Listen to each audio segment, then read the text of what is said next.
Hello बच्चों, कैसे हैं आप? आई होप आप बिल्कुल ठीक होंगे। मैं आपकी टीचर सुमन शर्मा एक बार फिर से अपने चैनल पर आप सभी बच्चों का स्वागत करती हूं और आशा करती हूं आप सभी बच्चे बढ़िया होंगे, मस्त होंगे और खुशमिजाज होंगे। तो बच्चों, आज मैं आपको कक्षा 3 पल्लव हिंदी पाठ्य पुस्तक से पाठ 9 दो बैलों की कथा समझाने जा रही हूँ। कहानी शुरू करने से पहले मैं एक बार कहना चाहूँगी, जो बच्चे पहली बार मेरे चैनल से जुड़े हैं प्लीज़ वो मेरे चैनल को लाइक करें, शेयर करें और सब्सक्राइब करें, जिससे आपको समय समय पर आवश्यक जानकारियाँ मिलती रहें और हमें मोटिवेशन मिले, जिससे हम और अधिक बेहतर कहानियाँ आपके सामने ला सकें। तो बच्चों, पाठ 9 दो बैलों की कथा, ये मुंशी प्रेमचंद की कहानी है। मुंशी प्रेमचंद हिंदी साहित्य के बहुत बड़े कहानीकारक हैं। उन्होंने छोटे छोटे लेकर रूपों को बहुत अच्छे से कहानी समझाने की कोशिश करी है, चाहे वो बैल हों, चाहे वो किसान हों। जैसे इस कहानी के माध्यम से उन्होंने बताया गया है कि हमें जानवरों से प्रेम करना चाहिए। दो बैलों की कथा उनकी बहुत प्यारी रचना है, कहानी है और आप इसे ध्यान से सुनिए।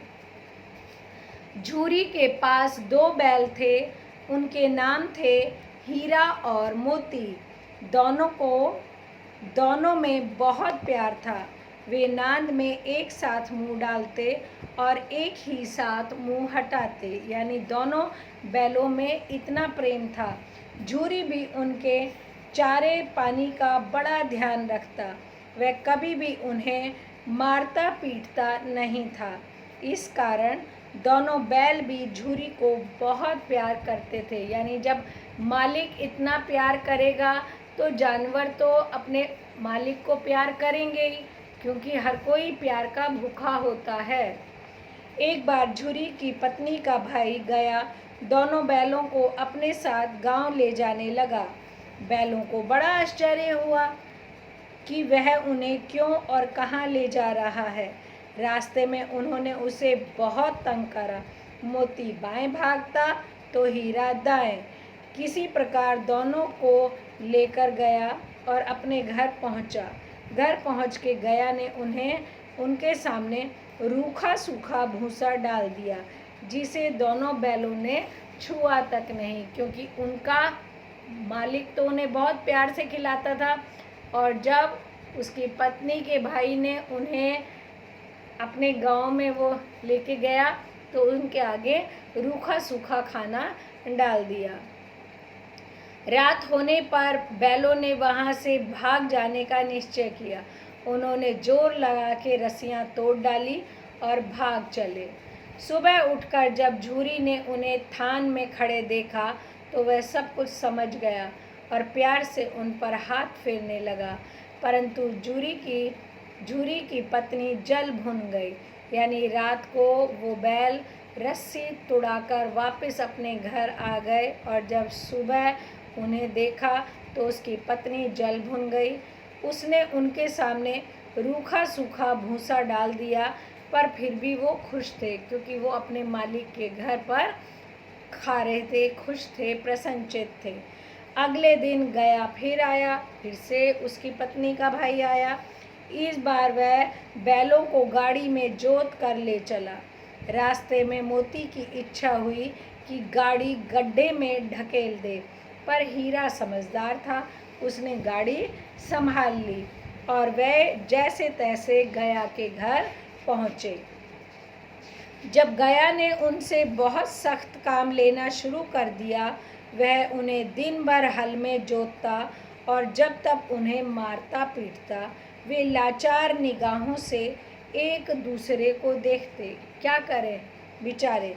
गया के घर में एक छोटी लड़की रहती थी।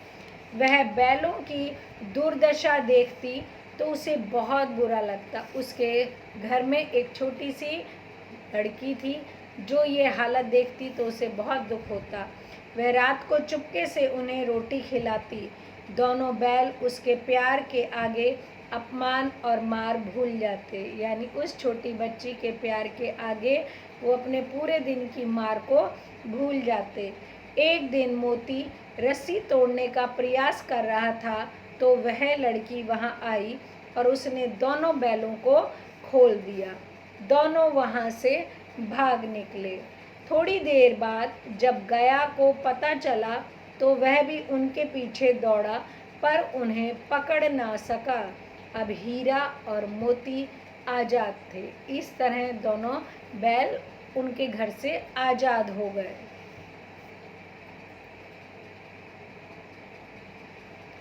रास्ते में उन्हें एक सांड मिला। वह उनकी ओर लपका तो हीरा मोती के होश उड़ गए। भागना बेकार था, इसलिए दोनों ने साहस से काम लिया।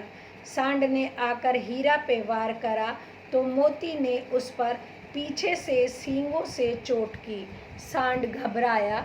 वह किसी एक को तो मार कर कुचुम्बर निकाल देता, पर यहाँ तो दो थे। मोती कुछ दूर उसके पीछे दौड़ा, पर हीरा ने उसे दूर न जाने दिया। यानी कि इस तरह उन्होंने सांड से अपने आप को और अपने दोस्तों को बचा लिया। दोनों अब बड़े प्रसन्न थे। आगे चले तो रास्ते में मटर का खेत दिखाई दिया। भूख तो लग ही रही थी। हरी हरी मटर देखकर उनकी भूख और भी तेज हो गई। वे खेत में घुस गए मटर खाने। अभी पेट भरा भी नहीं था कि खेत के रखवाले ने उन्हें देख लिया। उसने उन्हें चारों ओर से घेर कर पकड़ लिया और काजी हाउस में बंद करा दिया, यानी जेल में बंद करा दिया। हीरा और मोती ने देखा कि काजी हाउस में और भी कई जानवर थे। वहाँ और भी जानवर पकड़े गए थे, जैसे भैंस, घोड़े, गधे, बकरियाँ आदि। सब के सब कमज़ोर और दुबले पतले। वहाँ किसी के लिए भी ना चारे का प्रबंध था, ना पानी का। यहाँ कहाँ आप फंसे? उन्होंने सोचा, उन बैलों ने सोचा, अरे हम कहाँ आके फंस गए यार। रात हुई। मोती ने हीरा से कहा, अगर दीवार तोड़ दी जाए तो बाहर निकलना आसान हो जाएगा। उसने सींगों से दीवार गिराने का प्रयत्न किया।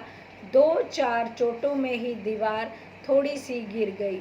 उसका उत्साह बढ़ा और उसने और जोरों से चोट लगानी शुरू करी। दोनों बैलों ने देखा कि ये दीवार इतनी मजबूत नहीं है, इसे तोड़ा जा सकता है, और थोड़ी ही चोट से वो टूट गई।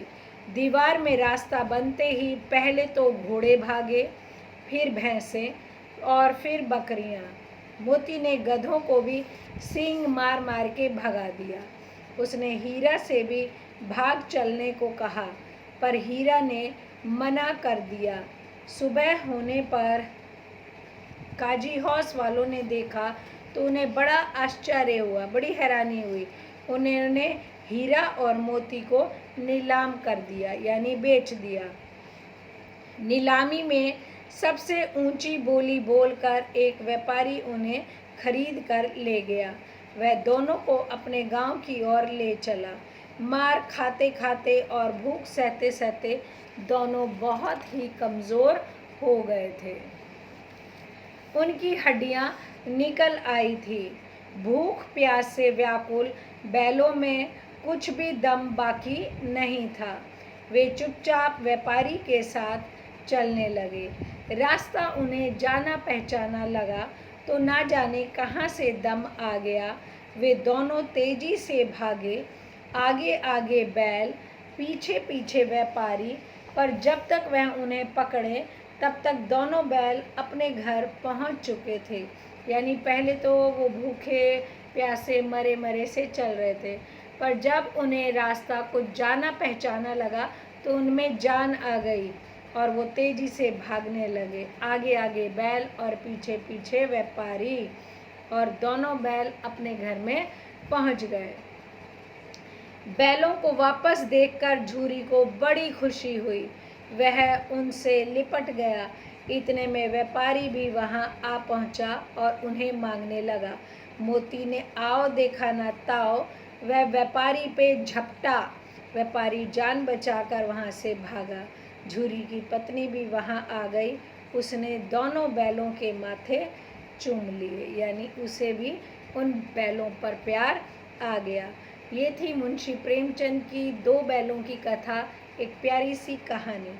इस कहानी से हमें शिक्षा मिलती है, हमें जानवरों से भी प्यार करना चाहिए। अगर हम उनसे काम ले रहे हैं तो हमें उन्हें प्यार भी देना चाहिए और उनके खाने पीने का भी ध्यान रखना चाहिए, क्योंकि अगर हम उनके खाने पीने का ध्यान नहीं रखेंगे तो वो जल्दी कमज़ोर हो जाएंगे और फिर अस्वस्थ हो जाएंगे। एक बार इस पाठ के शब्दार्थों को करते हैं। नांद यानी पशुओं के चारे पानी का बर्तन। थान यानी पशुओं के बांधने की जगह। सख्त यानी कड़ा। लाचार यानी निराश। निगाह यानी नज़र। दुर्दशा यानी खराब हालत। प्रयास यानी कोशिश। काजी हौस यानी लावारिस पशुओं का बंदी गृह। नीलाम यानी बोली बोलकर बेचना। व्याकुल यानी बेचैन। आई होप ये कहानी आप सब बच्चों को बहुत अच्छे से समझ में आई होगी। एक बार पुनः आप इसे पढ़ें और समझें, आपको अच्छे से समझ में आ जाएगी। ओके बच्चों, बाय, टेक केयर।